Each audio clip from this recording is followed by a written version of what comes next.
Charging cars, trucks, and buses wirelessly is coming sooner than you might think. While some companies are already utilizing wireless charging technology in their fleets, it's not yet widely adopted due to certain things that we will discuss in this video. I'm hoping that today's episode will answer all the questions surrounding this topic, so without further ado, let's get plugged in.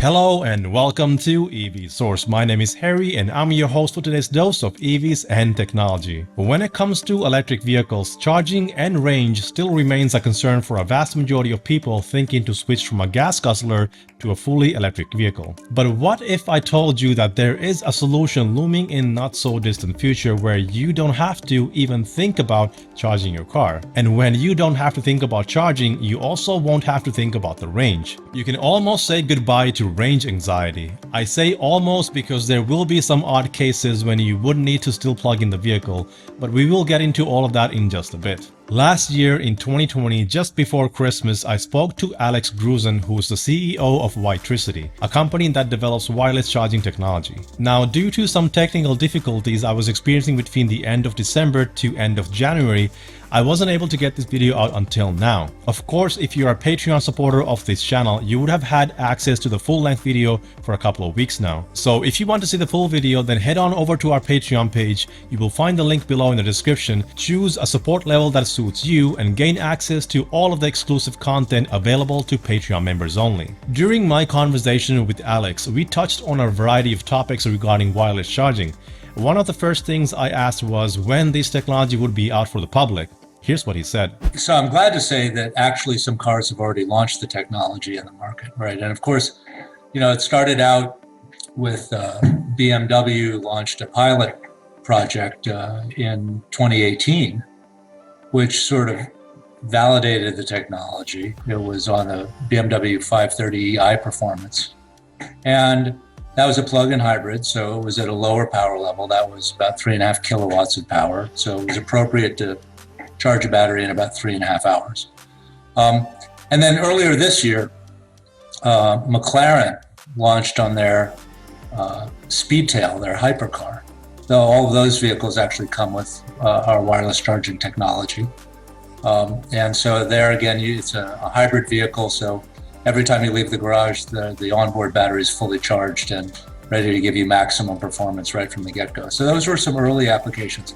I think the importance of those was really, I see it as a pipe cleaner. You know, it's figuring out how do you get UL certification, how do you get FCC certification, how do you build these first systems. They're obviously not volume and scale solutions. That's actually beginning in the end of 2021, right? So the first true production vehicles, you know, from scale manufacturers. Electric cars have been out since Tesla made its first Roadster, so around 10 years. But I've always wondered why Tesla or anyone else never thought about having wireless charging for their vehicles. Turns out it wasn't for the reasons I initially thought. Why now, right? Why is it happening now? It's because for 10 years we've been working on setting a global standard. In fact, the SAE, Society of Automotive Engineers, it's really a driving force for global standards in the automotive space.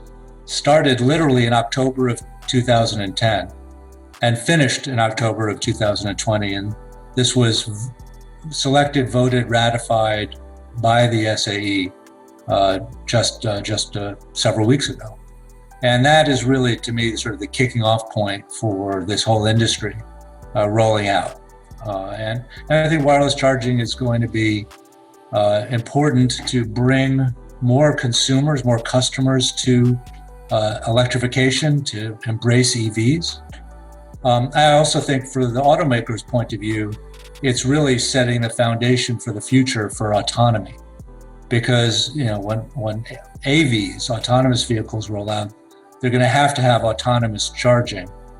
And the automakers have voted, right? They've chosen that wireless charging is that path.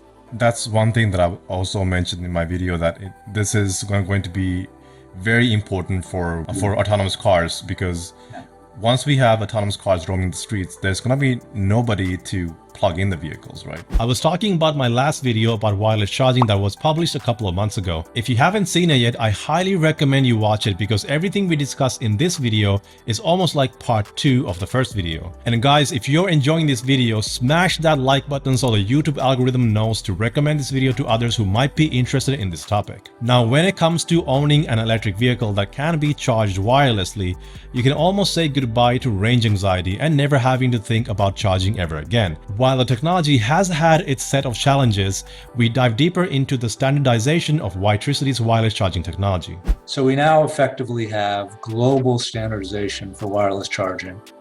WiTricity technology is at the center of it, but it's not my standard, right? It's actually the auto industry's standard. What's exciting to me about a standard is that the automakers can now launch with confidence that there'll be interoperability. But I think the initial vehicles that launch to market you'll see the automaker probably selling both the receiver that's in the car and the part that's on the ground together as a match set. And realistically, it's going to start in the more premium brands and then work its way down as we get volume up and costs continue to come down. But the thing that is most exciting for me about the standard, beyond just adoption, is the fact that it's the trigger for people to think about infrastructure. You just mentioned a few minutes ago that, to have chargers at work or where you go shopping, or in a common parking garage in an apartment building, right? Those things are really important. And or a city street, for example, get rid of the clutter and make it actually practical that a parking spot could be a place where you charge, despite snow and ice and everything, And all of that required a standard, right? So for anyone to invest in any infrastructure at all, they have to know that multiple cars would work on it. Sounds great, doesn't it? I bet some of you are already thinking, where can you buy one? Is it even possible to buy this technology as an aftermarket kit? Luckily, we discussed this as well with Alex. Our focus has been on getting the wireless charging sort of receivers built into the car designs. The automakers themselves actually don't want any third party touching these 400 and 800 volt charging subsystems. So our wireless charging receiver is built by the automotive suppliers themselves, what is known as the tier ones, who develop solutions for the auto brands themselves, right? So we go through the natural auto supply chain and get built in, designed into those car platforms. I do think that the standard will allow a buyer to buy the charger that might go in their home, for example, from multiple sources, and to know that they work together. There are companies that will install wireless charging technology for you, but it doesn't come cheap. So if you really can't wait for cars to come standard with this technology, you have options available to you, but they may not be budget friendly. But when it comes to charging speeds and power levels, how fast can you actually charge a car wirelessly? Though I did touch on this topic in my last video, Alex gave us more insight into this. When you talk about power level, you think about what can this basic technology do?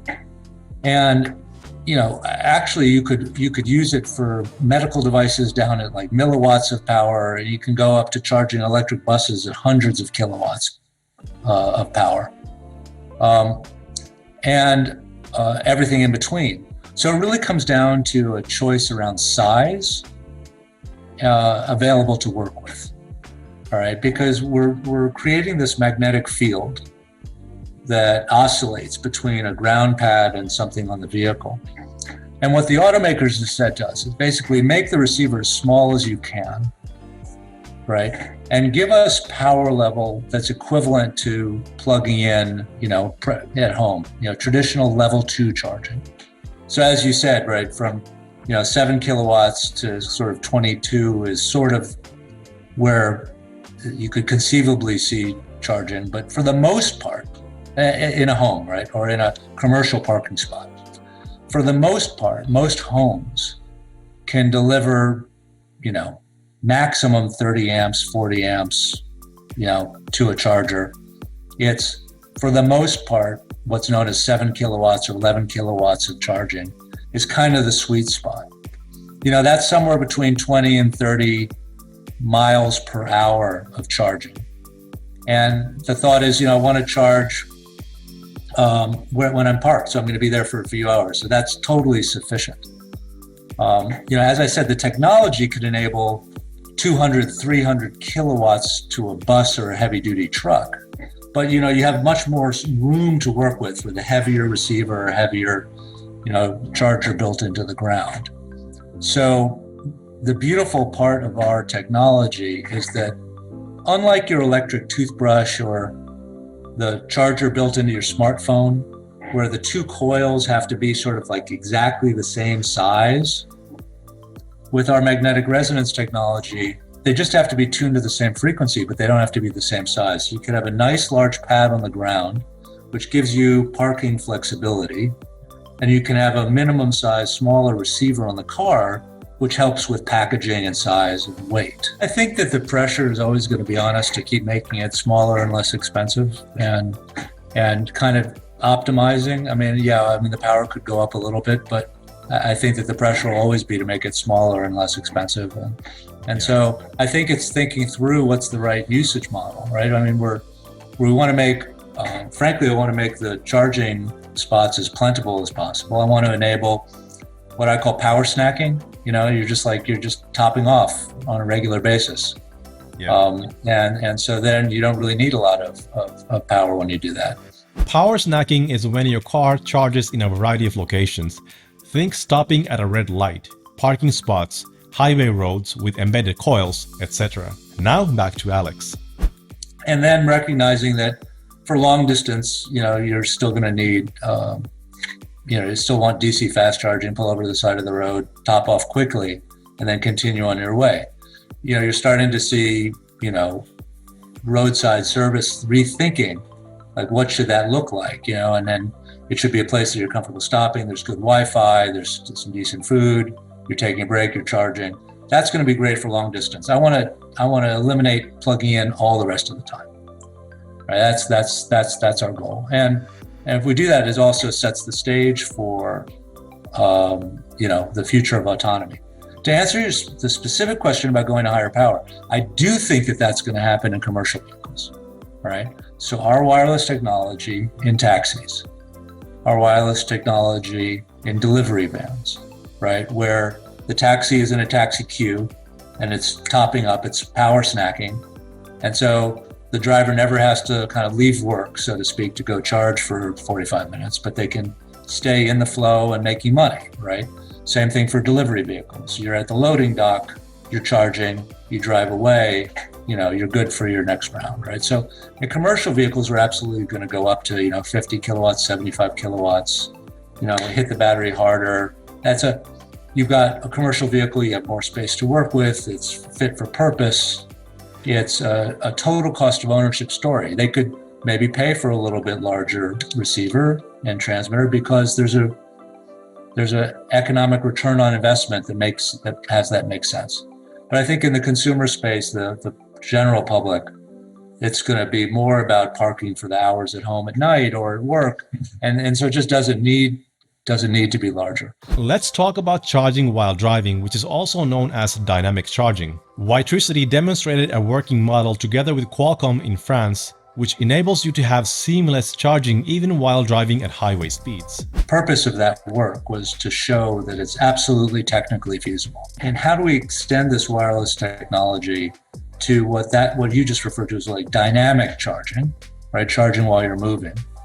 We also did work to validate for the industry that vehicle to grid, or vehicle to home, if you want to call it, right, can also happen wirelessly. That we can just as easily flip the power back the other direction from the car back to the grid or back to the home, right? And we wanted to show the industry is if we go wireless that both of these new things are possible. But to be honest, it's not a technical feasibility question, it's an economic feasibility thing. And for investing in kilometers of freeway to be ready, you have to have vehicles, that could receive it. So our whole focus has been on deploying as many wirelessly charged vehicles as possible, working with the automakers to make that possible. which I think sets up a future quite a bit of time from now, I think, when there's enough density of wirelessly charging capable vehicles in the market to justify the infrastructure expense on the highway. When it comes to charging efficiency, many would think that wireless charging has more loss of energy than the conventional cable method. While that may be true in some applications such as phones, it doesn't really apply here. The SAE set a range from 10 centimeters air gap, to 25 centimeters. Right, so that's basically designed to cover from a sports car to a sedan to an SUV. And within that range, the system is completely, fully, optimally efficient. So, between 90 and 93% efficient end to end, meaning from the grid, the power lines, all the way to the battery of the car, which makes it essentially equivalent to plugging in, where you have a level 2 charger and it goes into an onboard charger on the vehicle and then delivers to the battery. But when it comes to the safety of such systems, people have expressed their concerns about health impacts and possible safety hazards, such as a soda can between the car and the charging surface. Though I did briefly touch on this matter in my last video, Alex gave more details of how they've built safety features inside their charging systems. Our first products will actually sit on the ground. It's just for ease of installation. You just bolt it down, and then you can also do flush mount. Set it down into the ground, or asphalt, concrete could be over it. It doesn't really impact the magnetic fields at all. But all of our systems will have what we call foreign object detection. In fact, there's a suite of sensors that exist on the pad. One is foreign object detection to look for metallic objects. The primary question is, would those heat up? And if they get detected, the power gets turned off and you're directed to, sweep it out of the way. If a soda can rolls under it, the power will turn off and tell you that there's an object in the way, as an example. There's also sensors for position detection to help kind of steer and guide you and help with final alignment, make sure that you're somewhere in the reasonable range, right? So from a safety point of view, these are low frequency magnetic fields. We operate under all the same rules that anything else electronic would apply, even like your induction cooktop in your kitchen, right? So there's like no new rules or no new exceptions needed for our technology. We operate under all the existing rules. And our primary focus has been on this topic of, if a metallic object were to get in there, to detect it, which we can. I mean, it disrupts the magnetic field. We can see that, and then turn the power off. So there's no safety issues. In fact, part of the SAE testing was a close collaboration with the FDA in the United States to validate that, like, even if someone with a pacemaker were to lie down next to the car, to trip, fall, whatever, lie down next to the car while it's charging, to make sure that the magnetic fields would be so small that even someone's pacemaker couldn't be impacted. And so all the systems have been designed to that, at the bottom edge of the car, the fields are so minuscule that there's no hazard of any kind. Future products and applications are already underway as the company continues to improve its products and decrease the costs. We have work to do to continue always to make it smaller, more affordable, to reach into the mainstream. One of the largest Japanese automakers is engaged directly with us on a project sort of for next generation, even lower cost designs. So it's all underway, and we've been at it for over a decade. It's feeling really close. I'm very excited about this sort of next phase now that the standard's locked in and automakers are finally rolling out. If you want to see the full conversation, head over to our Patreon page to gain access to all exclusive content. Personally, I'm very excited to see this technology rolling out from production lines soon, and I'm looking forward to seeing wireless charging pads in and around cities. What do you think about wireless charging? Do you think it will be the new standard for EVs in the coming years? As always, leave your thoughts down below. And before you go, make sure to hit that like button if you like this video and subscribe if you haven't already. Once again, we are at the end of the video, and if you're still here, you are amazing. If you own a Tesla, get 10% off on your accessories when shopping at Abstract Ocean with the code EVSource. Also, don't forget to check out our merch store for shirts, hoodies, and more. And if you would like to show more support for the channel, consider becoming a patron and get access to exclusive content such as Q&As and behind the scenes. But in the end, the best form of support is having you watch and enjoy these videos. And of course, a shout out to our patrons you see on the screen, and a special shout out to our power producer Inku Kang. Thanks for watching. My name is Harry and this is EVSource. Keep charging ahead and I'll catch you in the next one. Stay safe and take care.